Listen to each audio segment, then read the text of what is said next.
Something highly unusual just occurred, and most observers completely missed it. Not because it was loud or dramatic, but precisely because it was quiet, abrupt, and deeply revealing. And in the world of politics, the moments that carry the most significance are often the ones that arrive without fanfare or announcement. Donald Trump didn't lose a debate. He didn't confront a massive protest. He didn't walk into a political scandal. He simply vanished from public view. And that disappearance is raising questions far more consequential than the event he canceled. Because when a political figure built entirely on constant visibility suddenly withdraws from sight, it's never accidental. It's instinctive self-preservation. Over the next analysis, we're going to examine what genuinely triggered this abrupt cancellation, why even loyal allies are behaving differently than before, how media reactions expose deep anxiety operating behind the scenes, and why this particular moment feels fundamentally different from every controversy Trump has navigated previously. This isn't about rumors or baseless speculation.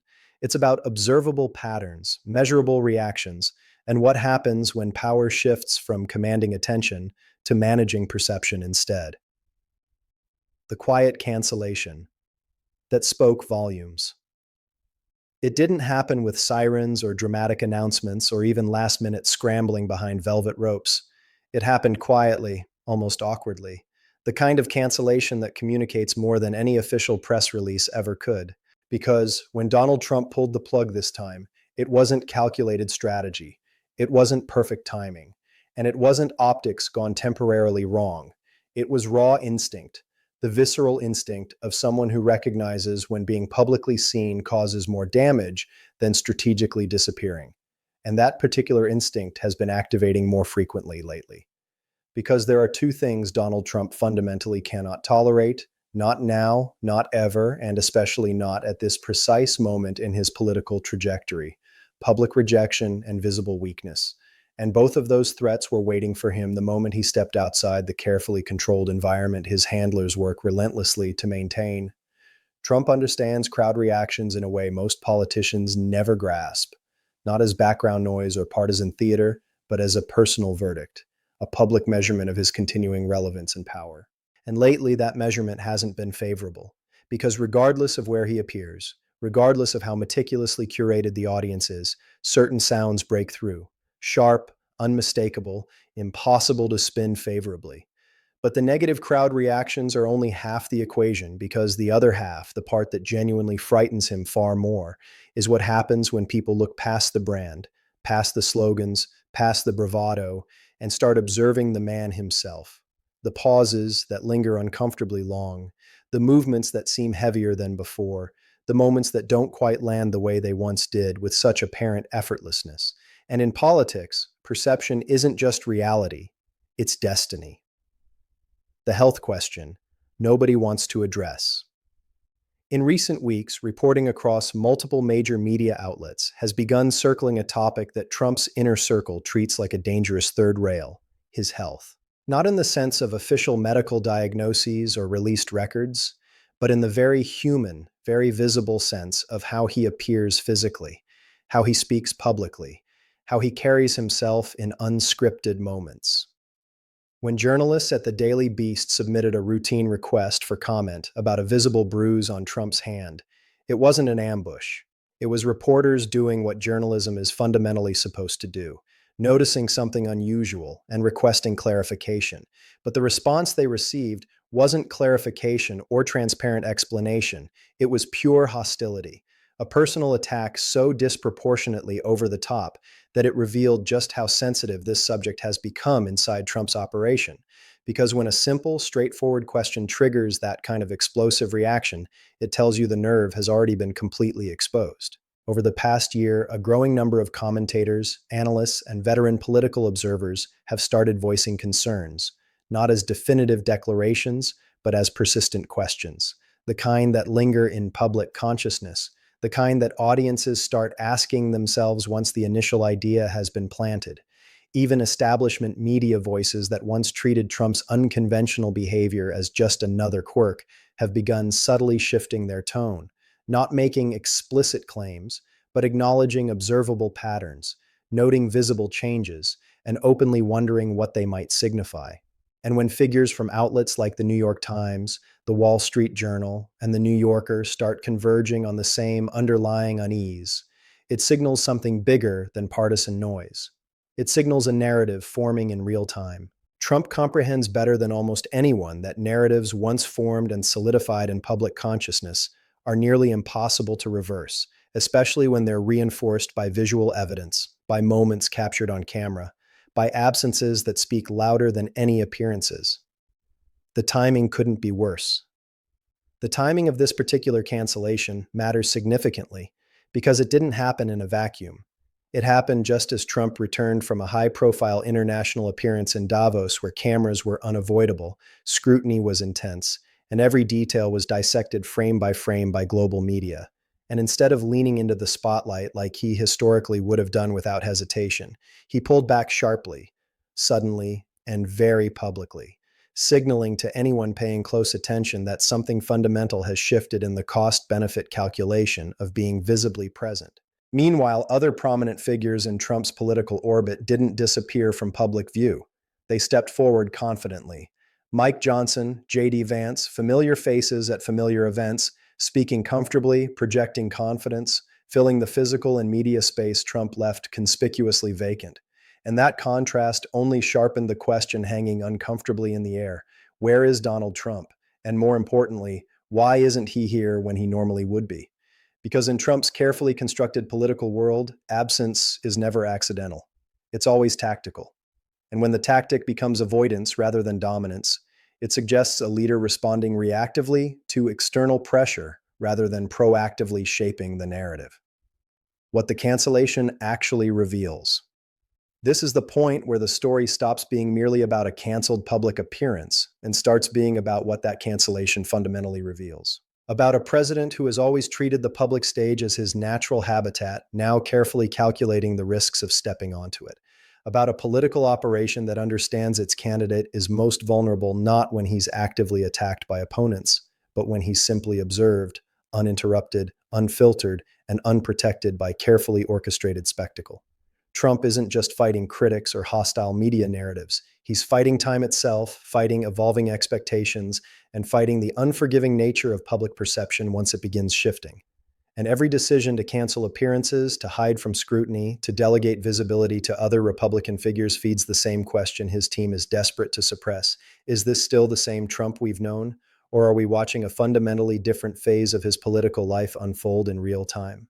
That question doesn't need a definitive answer yet to be politically powerful. It just needs space to exist and breathe in public consciousness. The vacuum that silence creates. What happens after a sudden political disappearance is often more revealing than the disappearance itself, because silence creates a vacuum in the narrative space.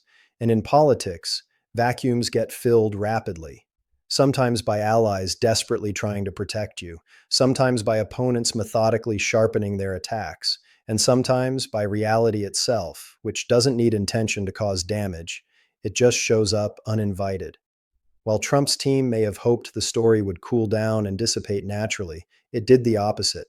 It metastasized, spreading rapidly across cable news panels, opinion columns, podcasts, and quiet conversations inside Republican circles. Inside right-wing media ecosystems, the initial response was entirely predictable. Dismissal, mockery, and outrage directed not at the substantive questions being asked, but at the people asking them. But the sheer intensity of the pushback betrayed something deeper, because genuinely confident political movements don't need to shout this loudly in defense. They don't need to deny this aggressively.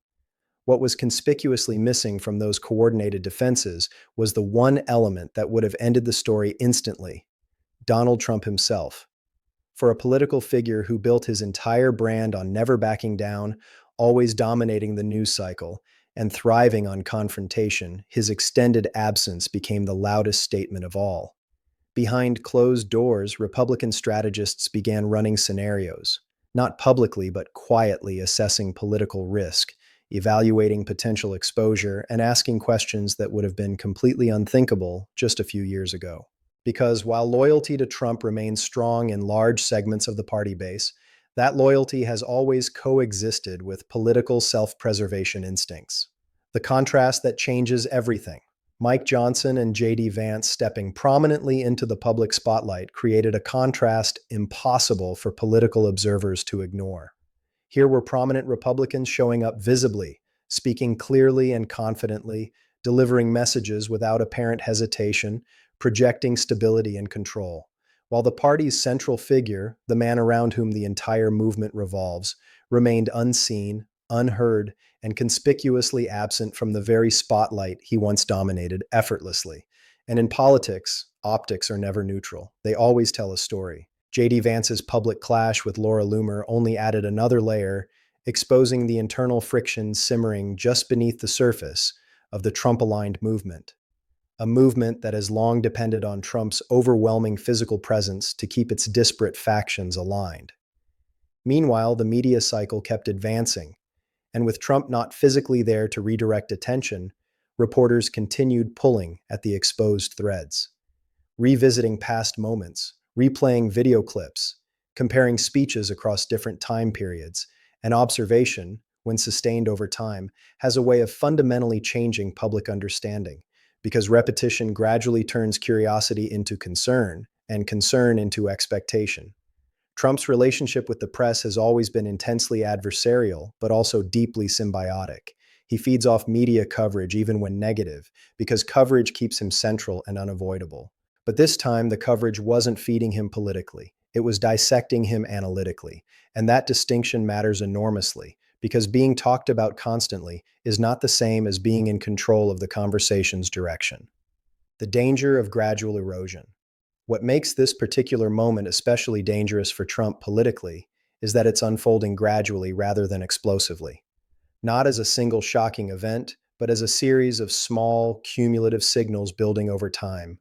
A canceled appearance here, a defensive response there, an unexplained bruise, a sudden retreat from visibility, each one easy to dismiss in isolation, but together forming a pattern that's increasingly difficult to ignore. Even some conservative commentators have begun acknowledging the political risk, not by directly questioning Trump's capacity, but by urging caution, by suggesting fewer public appearances, by framing strategic withdrawal as disciplined strategy rather than vulnerability management.